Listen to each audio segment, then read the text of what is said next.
Welcome to Rock Talk, the official podcast of Rockhurst High School in Kansas City, Missouri, where we explore the voices, values, and vibrant life of our Jesuit college prep community.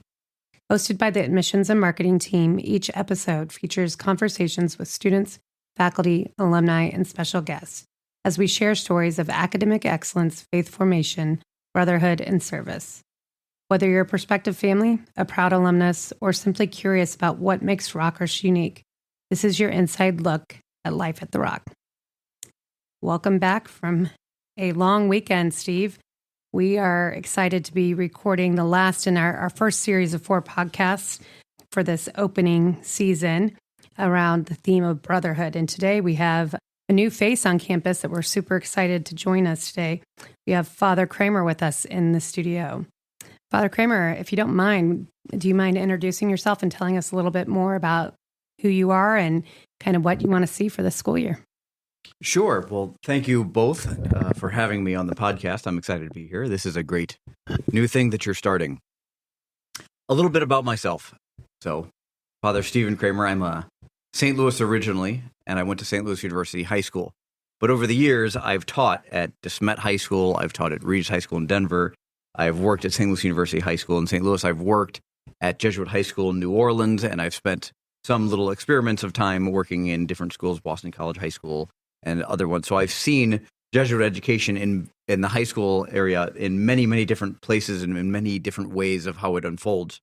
I've been a Jesuit for 20 years now, which still makes me one of the new guys. Okay. Right. So up into this summer, I was in Kenya for 6 or 7 months, and it was the last piece of training. So I've been a Jesuit for 20 years, and I was still in training up until that. So now I'm considered fully formed. I'm out of training after 20 years. So but that makes me brand spanking new. So either way, I come here to Kansas City, to take on the principal job here, and I'm very excited to not only witness another Jesuit high school to see what different, wonderful, and neat ways this is the unfolding plan of Ignatian education, of Jesuit spirituality, of God's work in the world, because our high schools truly are phenomenal. Wherever you go, they're all just a little bit different, but you feel the same spirit, kind of animating all of them, even though they're all quite different, maybe topically. And so it's exciting to come to a new place and to learn and see what's going on. And I'm excited to bring some of that knowledge and some of the experience I've had at all these other different institutions and help kind of pull out and point at the best practices that I've seen and work together with the people here. Everyone's been so kind and warm. I've been in New Orleans for 10 years, Kenya for the last 6-7 months, and I'm a St. Louis, and so I'm very happy to be back in the Midwest. Okay. And one thing people keep asking me is like, how are you finding it here in the Midwest? And I have to say this. Having left Kenya, I haven't seen a boiled goat in about 2 months, and I'm very excited about that fact. Slightly different barbecue flavor there, I'm sure. That's right. That's right. So, Father, I had an impromptu question because it's interesting to hear more of where you've been. I mean, me and you started at the same time. You were a little bit ahead of me, but I wasn't aware that you had been to all of those different Jesuit schools.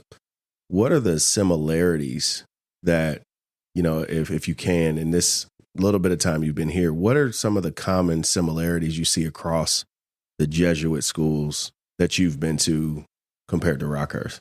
Sure. One of the great things, it's kind of an easy one, is very topically this phrase that we'll use here, men for others.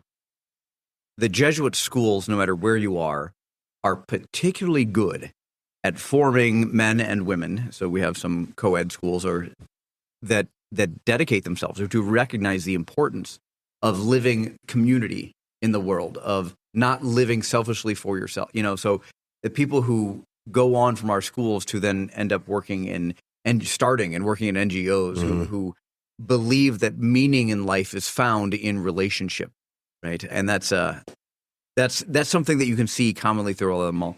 this dedication towards excellence. Okay. Right? It doesn't matter what we do everything for not just the glory of God, for the greater glory of God. Right. We don't just choose to do the good thing.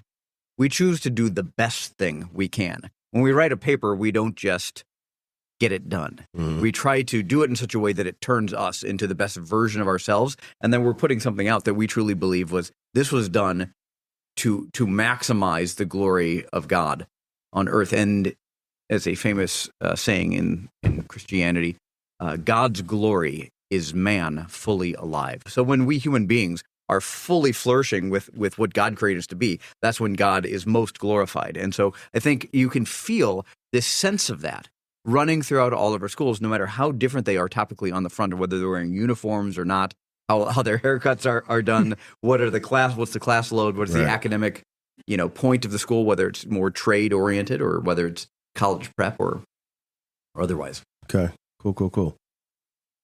Our theme for the first series, or the first 4 episodes, centers around brotherhood and welcome. What does brotherhood mean to you in the context of Rockhurst High School? Okay, sure. Well, I mean, I feel like that last question was a good segue, this idea of being a man and woman for others.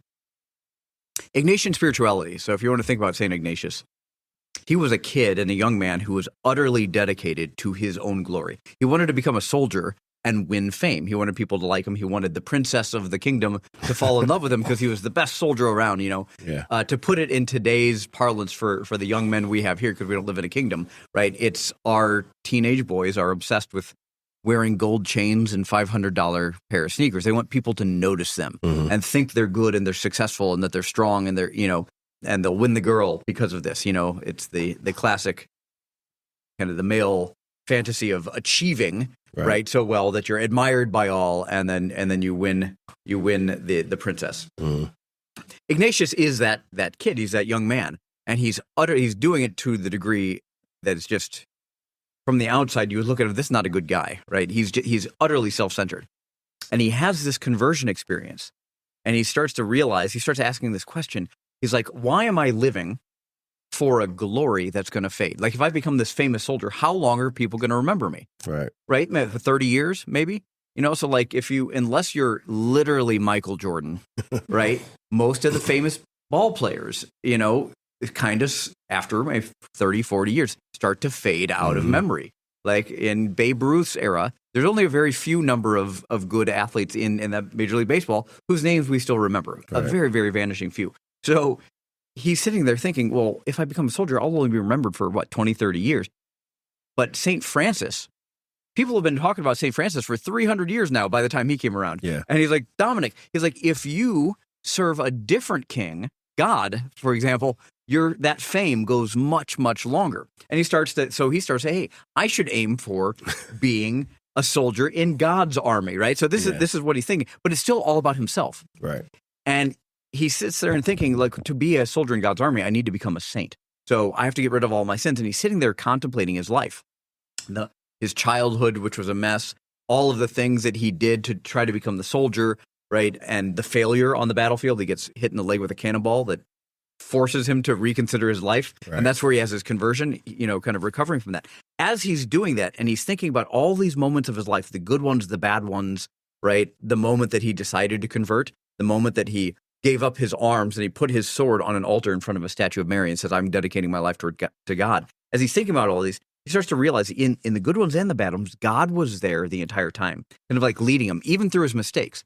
God was here. God was here guiding me even then. God was here when I got hit by the cannonball. God was guiding me. When I gave up my sword to Mary, God was guiding me. And he starts to realize, wait a minute, God's been with me this whole time. And it dawns on him who he is. He realizes, I'm God's beloved child. Like, I'm a child of God. God loves me. And the thing is, here's the key. The moment you realize who you are, the second it really dawns on you, wait a minute, I'm God's beloved child. The next move is this. Wait a minute. And so is he. And so is she. And so are all the other people. They're my brothers and sisters. And in fact, it's so life-changing, this recognition of who you really are, that you don't have to prove yourself. You don't have to wear that gold chain or the $500 tennis shoes to be considered important or good or glorious. Right? You just have to realize you're God's beloved child. And then almost all of the suffering, the pain of this world gets recontextualized and becomes worthwhile. And Ignatius wakes up, he sees this, and he realizes, wait a minute, so are my brothers. And none of the people in this world know that. Mm-hmm. Everyone's suffering, thinking they have to be good in and of themselves, what they can't do. Right? And they're suffering because of this. And he's now on a mission to help everyone else in the world, right, realize who they are, right? To tell them, to show them, like, don't you realize not only are you my brother, you're God's beloved child, right? And this changes everything for them. And so built into the heart of Ignatian spirituality is this idea of brotherhood, right? And it starts with knowing who you are, realizing you're God's beloved child, right? And so for our students to help the school to bring them in here and help them really realize in their bones, not just intellectually, like, who are you? You're God's beloved child. And when that happens, it changes everything. And then suddenly they start looking out and going, wait a minute, and so are they, and they don't know it. And that's a tragedy. And it becomes about brotherhood, right? That's the foundation of it. That little move right there of knowing who you are to turn around and dedicate yourself to becoming a man for others, right? That's what the brotherhood is based on. I love that. Yeah. I love it. I was going to say, one of the things that since I've been here, I've really kind of come to appreciate about Ignatius is I think he gives a great formational story for young men, especially young men that are in such an important developmental phase of, like you said, figuring out who they are. And he really, shows that you can make a lot of errors on that road and still kind of come back to what is central and what is important.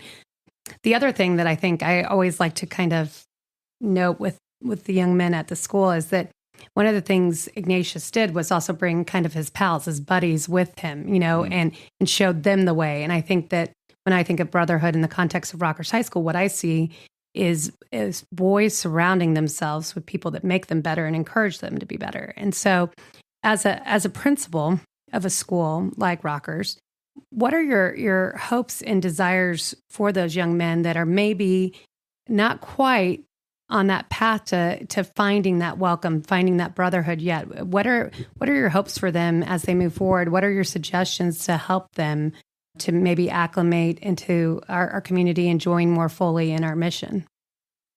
Okay, so our incoming freshmen? Yeah, incoming freshmen, yeah. Okay, Mm-hmm. Sure. No, thanks for that question. Well, one of the great things that, you can say teaching people to know who they really are is one piece of it, but or is an idea, at least. How does that get instantiated? How do you actually make that real?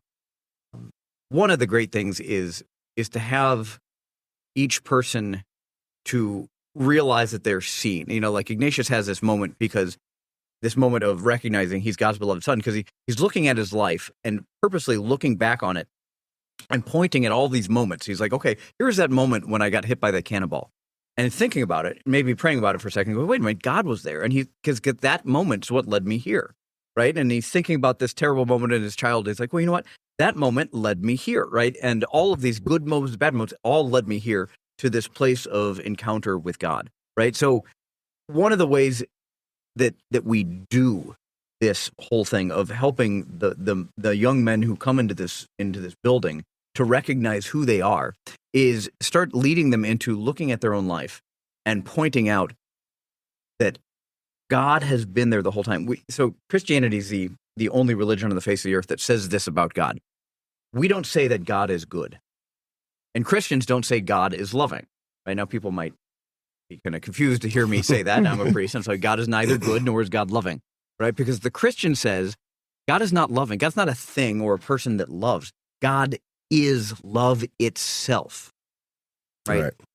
God is not a thing that is good. God is goodness itself. And so the truth is, if you've ever experienced love in any form, that was God you experienced, and to put a name on it, to actually go back into your life and say, okay, when is the first time I experienced love, or the most recent time, or the greatest time? And you look at it and you go, you know what? That was God loving me through my mother or my father or my best friend in that moment, or the guy who picked me up on the street, when I was down and out. Right? To say every experience of goodness and love, that was God, and to name it. And then when you start naming it, just like Ignatius, you start looking at your life like, wait a minute, it was there and there and there. And it starts to move that knowledge that you're God's beloved child, that you've been taught since third grade, right down into your bones, and you actually begin to feel it. I think also it helps to, and I'm pretty dedicated to this. I don't know if people know this, but I'm running around the school every day trying to find all the people whose birthday it is, right? Yes. I'm too. breaking into the classroom at the expense of some teachers' sanity. I'm breaking into the classroom and saying, hey, I'm commandeering the class for a moment, and I find the birthday kid. They tell him to stand up, and I give this kind of over-the-top blessing, a birthday blessing for him, and I shake his hand, I look him in the eyes, and I say, you, right? I see you. Yeah. And it has nothing to do with your performance in this world. It has nothing to do with how good or bad you are. It is solely because you are, because you exist, because you're here, right? Because you're one of us. You're one of the brothers.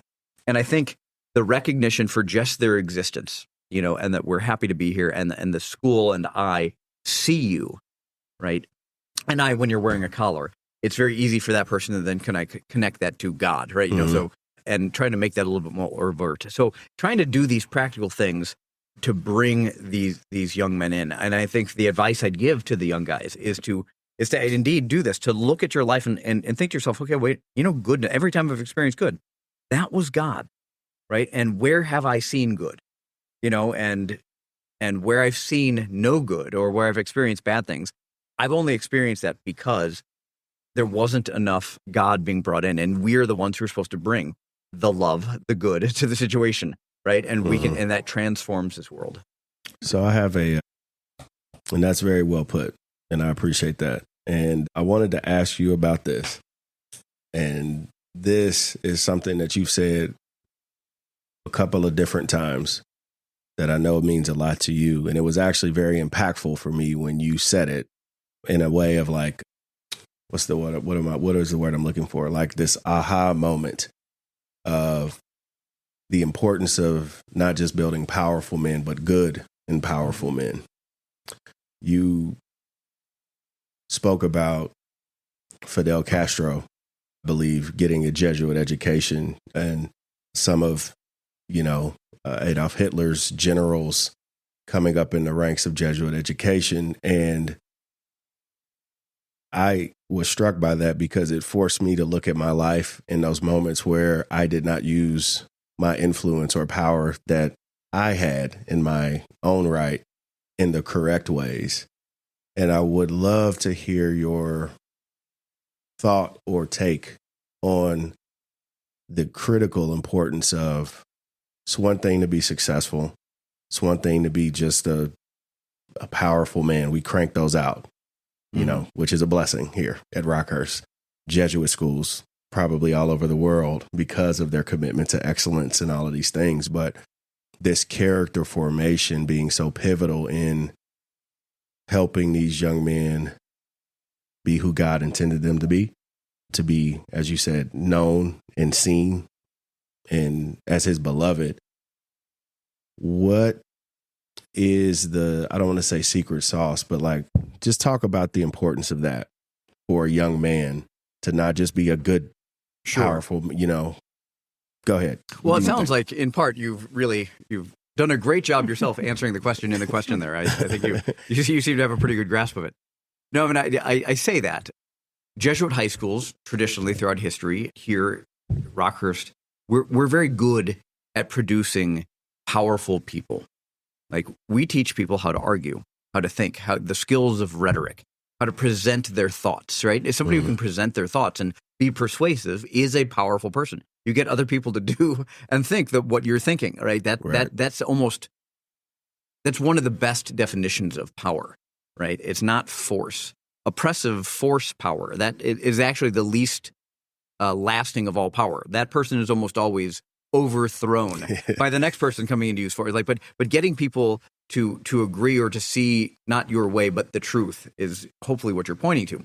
But we teach people how the skills of rhetoric, how to present themselves, how to dress, how to talk to somebody, the niceties of polite world and in business world. We teach them how to think, the importance of logic, and we give them the information in our AP classes. The Jesuit schools are really good at this, and they have been traditionally. And one of the reasons why, and I think this is where it is, the Jesuit teachers, the Jesuit institutions, the priests who have traditionally run the schools, the Jesuits themselves, right, are dedicated to God first.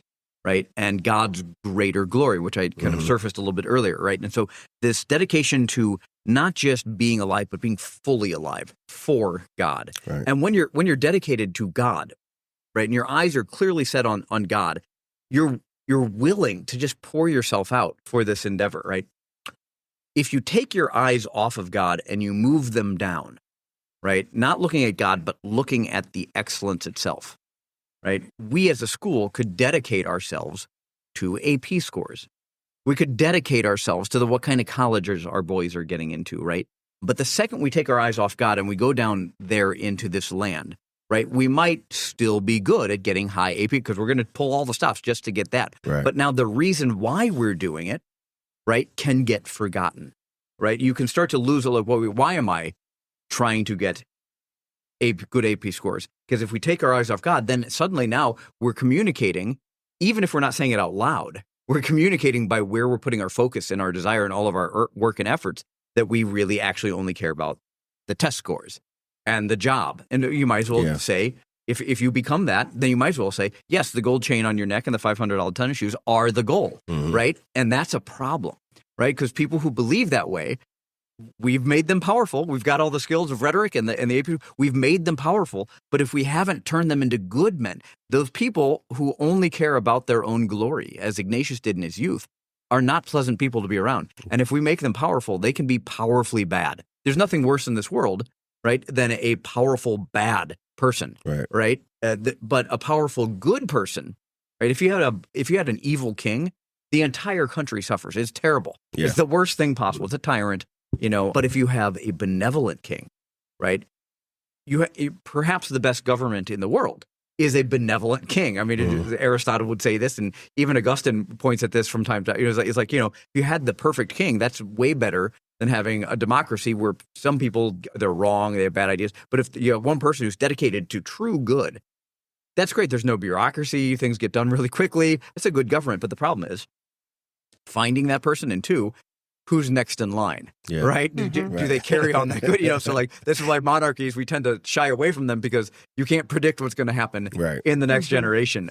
So the democracy is a good way of trying to keep the balance. But yeah, if you have the truly good king, and we here at Rockhurst and at the Jesuit high schools, right, throughout history, if we take our eyes off of God and we start only caring about these test scores and all of these skills, or even something good like a virtue, like social justice, right? If that's all we're focused on, but we take our eyes off God and we're focused on that, it's very easy to get focused, to forget why we're doing things, and it becomes a little bit virtue, like kind of virtue signaling or selfish, right? And so the greatest gift, and this is why Ignatius started schools in the first place, the gift he wanted to give the world is through education producing more powerful, good men and women. Because you change a city, right? With one or two. If the mayor of the city comes out of a school who teaches them to be strong,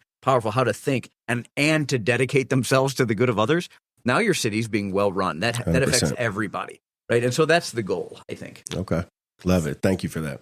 So as a product of a Jesuit high school yourself, and then moving onward into joining the Jesuits, I would think that the theme of brotherhood kind of carries throughout that story. And so are there any people along the way, whether that was back at St. Louis University High that you met, that helped kind of guide you in a brother-like way towards your vocation for your life as Jesuit? Or even now in your formation, you said you've been in formation for 20 years. That's something that I always like to share with families when I'm talking about what I think makes the Jesuits unique is that formation. I mean, the idea that it's not just schooling. You guys go to school, you guys go on your experiments, which take you all over the world doing all different things, whether it's teaching in a classroom or working with refugees. So you have this great kind of long path, yes, but very dedicated path. And I would think that has a lot of moments in which that idea of brotherhood really rings true. Oh, sure, absolutely. When I was in high school myself, one of the great formative moments was being together with the other young men, my classmates, who were attached to either the campus. I wasn't in campus ministry, but I was friends with a lot of the guys who were. Right, as a high school, I was a little bit of a late bloomer in my maturity, but I had this spiritual life, and so I'd hang out with some of those guys that were in campus ministry, and several of them actually became priests. So the guy who sat behind me in homeroom every day is also a Jesuit priest. Okay, right, Father Joseph Laramie. So I'm Kramer, Krla. He was alphabetically. He was behind me in the CPM all 4 years of high school and homeroom, and he and I both became Jesuit priests. There's a third guy in my high school class. So my high school class produced 3 priests and 2 men who are working for the Province of the Society of Jesus, who basically, and a number of teachers at our schools, whether in Denver and St. Louis. This recognition of wanting to become those people who give their life to the Lord in some way, whether it be as a teacher or just being a man for others, or indeed, taking vows. And living that life, and the support of them, really, I don't know if you would have removed any one of them, right? Do I end up here? That support, I think, it was fundamental in keeping me moving along the path. When I get to university, and I'm at St. Louis University, there's 18,000 people on that campus. It's a huge thing. It's easy to get kind of lost, and it was a friend of mine who, not another Jesuit high school friend, but another Catholic high school friend who, when I was thinking about what am I going to do on Sunday, and I was studying for a test, and he came up to me and says, "Hey, did you go to Mass yet?" And he brought me to Mass, and that's cool. That one little move, that one little invitation, he and I would all go to Sunday Mass and then some of our other friends started coming with us because we'd talk about, we're going to Mass, and then so how many people kept going to Mass in university where it's really easy to drop the ball because nobody's watching you, nobody's paying attention, mom's not saying you got to go to Mass, and that community carried us through. So I'm fully dedicated to the idea of community. And then my Jesuit brothers over the years, I don't think I also could have survived this. There's a great saint who once had this, I'll leave his story out, but he's got this great phrase. He's like, community life is both the greatest cross and the greatest blessing of my life. Right, so living with other people, all married people know this, right? Right. You chose your husband or your wife because you love them, but something happens at about year 1, right around there. You're looking at them, and you're not feeling the honeymoon so much anymore, and you're just looking at the floor, like at the dirty clothes on the floor and the mess the bathroom is. And you're like, I've made a huge mistake. Isn't that moment that you gotta? That's some people think that's like a down point in their marriage. The day they woke up and they just wanted to strangle their partner, that's not it. That's actually, I tell people, this is the best moment of your entire marriage because this is the moment you can first give them an act of love. Right? So what you're doing when you're in love, during the honeymoon and during that first year and that kind of golden age, you're making breakfast in bed because it makes your partner smile. You enjoy making them happy. You're really excited. You're doing it because it makes you happy to make them happy. Right, but after a year, when you wake up and you just want to strangle them, right? If you're just even a little bit kind or a little bit patient, right? Just even the smallest bit, you're doing that not because it's making you. That's a gift to them. That's in fact that little patience, that little just not leaving. That's the first true selfless act that you can give your husband or wife, and that's the moment that love really begins to grow. Like, and it is precisely the moment you don't feel it.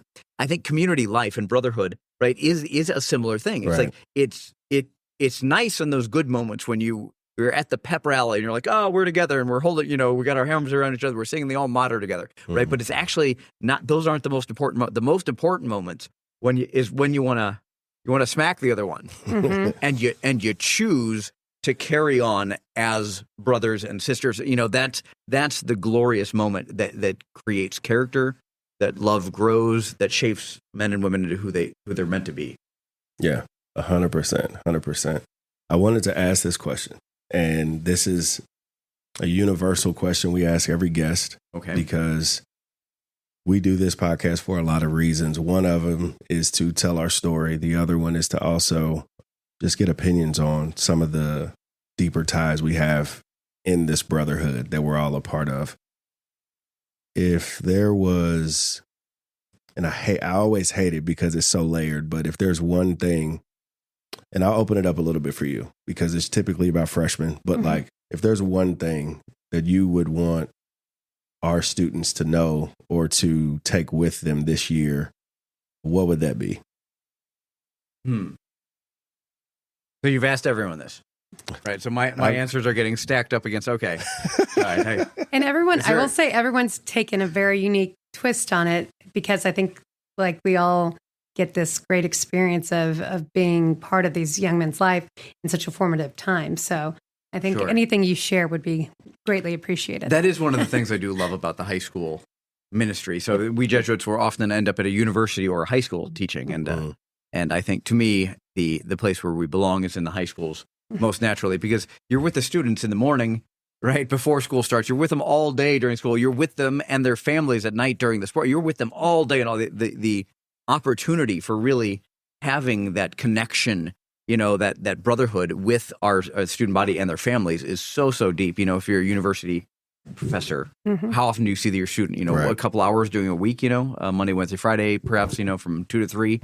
So what do I want them to know?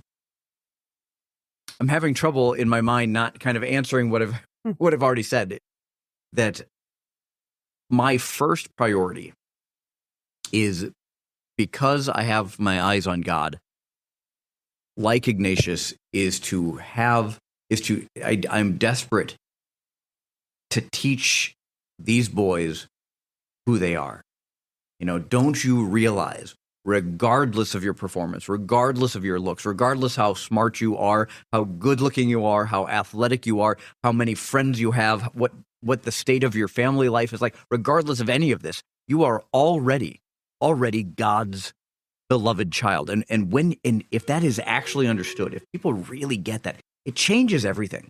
It changes. You can live life as a hero at that point, because all other things, just not to go scriptural on you, but St. Paul, everything else is loss. I consider it loss. I consider everything else to be worthless next to that one fact, And so with the birthday blessings, with the way that I'm going to preach, at masses, with how I hope that our faculty start speaking, and if we articulate this out loud and we actually start saying it in 100 different ways over and over and over again, and if we even catch a few of the boys to get them to start to believe this, you have just created a few heroes that are going to change the world, and they're going to change their families. And so that's the one thing that I'm utterly dedicated to getting done.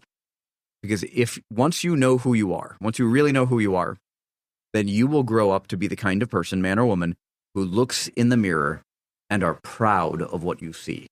Yeah. Right? That's what I want for them. There's a great tragedy in this world of people who don't like themselves, which is why we have to pretend to be likable. And that's why we have to put the gold chains on, because we're actually afraid that we're not good enough. And so we have to try to prove it or lie to ourselves. I think that's such an important point too, especially in the age of social media. I mean, all three of us kind of got to grow up unscathed by that need for the like, for the attention, to some point. So having a thought to recenter ourselves on things that truly matter and not just what is appearing to matter. And one of my favorite traditions we have here at Rockhurst is our daily prayer of the examen at the end of the day. I think that's a unique experience, especially when I think in the context of my career has mostly been dealing with adolescents. And one of the things they're really not great about is sitting in silence and thinking and reviewing and maybe making some changes to their life to help improve it. So when I got here, that was one of the things that I think struck me within my first couple of days of active classroom time, was this time that we spend at the end of the day reviewing our day and reviewing our choices and maybe choices we want to make in our future. Can you talk a little bit about why you think that prayer is maybe important to our students? Right. Well, that prayer is a glorious addition to the spiritual life by Ignatius. It predates him to some degree, but he redefines it and hones it into, golly, I'd call it a spiritual weapon. In fact, Ignatius has 2 different examens. So most people don't know this. I'm actually, this is another one of my little crusades, is to actually help people recognize that there's actually 2 different, one's called the particular examen. And so Ignatius would presume that, okay, most people on earth are kind of caught up in the sin life. They've got like some sort of vice that kind of runs their life a little bit, right? You can't be free, for example, to be generous and charitable, right? So if you are overtaken by greed, if you got $10 in your pocket and you see a homeless person who you actually feel bad for, but you can't overcome your greed, you're never going to be charitable, right? So you're not free actually to be a good man or woman because you're owned by this greed or whatever it may be, gluttony, lust, any of these, the 7 deadlies. There's actually 8 of them. The eight deadly habits. So let's call it that way. The 8 deadly sins. Well, so the particular examen, Ignatius presumed you would do that first until you've ripped up all of your major vices. Right? Not that you're a totally sin-free, saintful person, but that that you're not being controlled by all these. You would do that first and foremost, and then you would do this general exam where you're just kind of saying, okay, well, where have I done good and bad in the day? And which is what we do. That's what we lead with in most of our schools now. But I think using the particular examen, and not just about sin, but about good. So you think about this. You ask the question about the one sin. So let's say it's gluttony. So you would do the examen every day until you start to get a handle on gluttony. It's like, okay, God, where did I use food inappropriately today? Where did I do something purely for my own comfort, which is what gluttony is, not literally just about food. It's doing anything just to be physically comfortable. So whether it's food or oversleeping or using too many pillows, I don't know, whatever it may be. Yeah. Right. And so once you get a hand, and just the fact that you're looking at it and tracking the same one over through days, just the fact that you're looking at sunshine is the best disinfectant, that sin will shrink. It will, like on its own accord, without you try. It's a very effective tool. And to do this on the positive side, right? So I think a particular examen dedicated to looking in your life and asking the question, where did I experience love? Right? And so you ask that question today in today's examen. Okay, think of a time in your life, the earliest time that you remember. So the kid's sitting there and he's thinking and he's conjuring up this image of a loving moment from his childhood. And the examen says, okay, God, we know your love itself. That was you. Thank you. Amen. And then the next day, we think of another one. Think of a moment of love that you had with a friend, right? Or with a parent or guardian, and if we march you through your life and you're conjuring up this moment and go, that was God. Thank you. Amen. This is that prayer, the examen, does a lot of moving that knowledge that you're God's beloved into your bones. So it's a very powerful tool for inculcating virtues, getting rid of vices. And I would love to see it used this way to help our boys start to recognize who they are. Right. Oh, all right. I'm actually bummed about this, but I have to ask you the final question. Oh, no. Okay. I have to ask, we'll have to have you back on because I'm very intrigued by how you speak about the, Ignatian spirituality. And I think you do a phenomenal job at it. So final question. I plagiarized the whole thing. It's his stuff. None of these were my idea. Right? Let's put that out there. So if you could tell a prospective family the number one reason they should send their son to Rockhurst High School, what would it be? Again, at the risk of saying something I've already said, one way to put it is I want to help form young men who, when they grow up, they can look in the mirror and respect who they see, right? And the only way you can do that is by knowing who you are and then also being dedicated to a meaningful cause. Yeah. Right? So if there's no meaning, you can't get yourself out of bed in the morning. The only reason you get out of bed is because there's some reason to do it, right? Now, some of our teenage boys, and if you have a teenage children yourself, you might recognize this moment in the teenage boy's life. The only reason he gets out of bed on a Saturday morning is because he has to go to the bathroom.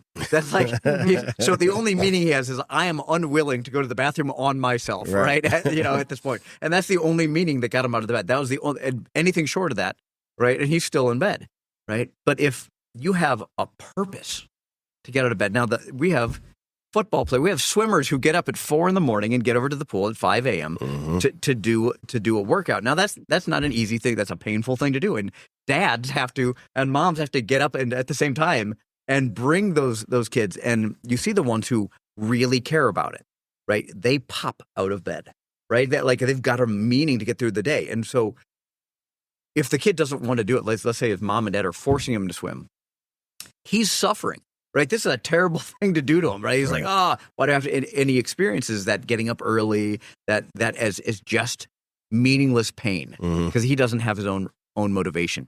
What we aim to do here at Rockhurst is to help point out a reason, a meaning of life that is so worthwhile that there is no suffering or pain that you can endure in this life that isn't worth it, right? And because if you're suffering without meaning, Viktor Frankl, amazing writer, psychologist, wonderful man, and he's got this line. He's like, suffering or pain without meaning is suffering. The moment that pain finds meaning is no longer suffering, right? It becomes part of the heroic journey towards the goal that you're on. And so we're here to provide a meaning that makes the entirety of this life, all of its pain, all of its difficulty, all of its struggle worthwhile. And the only meaning worth it is love itself. It's God himself. It's Christ.